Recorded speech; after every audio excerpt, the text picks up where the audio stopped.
idan kana matashi kana cikin shekarun samartakanka, lallai ne ba komai ne in an faɗa da ka gane ba, amma kar ka bari kuma lokacin da za ka gane kuma lokaci ya ƙure, saboda ka dinga jin abin da manya da su gaya maka sai ka amfana.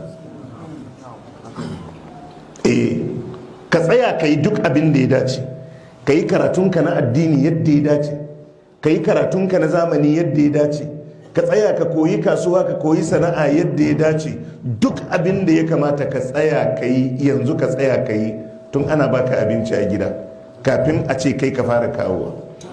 Duk yadda ka ga karatu na da wahala, kawo abinci gida ya fi wahala. Yanzu da yawa magidantan nan inda za a ce su koma makaranta a dinga kawo musu abinci, duk da su koma, ko ba zai gane ba zai koma makaranta.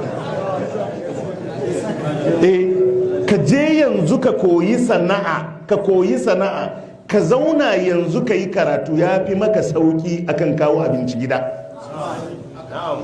Idan ka ƙi ka yi abin da ya dace yanzu, za ka gane ashe mai sauki ka guduwa a baya yanzu ne mai wahala yake nan. Haka ne ko ba haka ba? Haka wanda tijo ya ce haka ne, haka ne, haka ne. Saboda ka za a tambaye ka shekarunka na samartakanka mai ka gudanar da shi.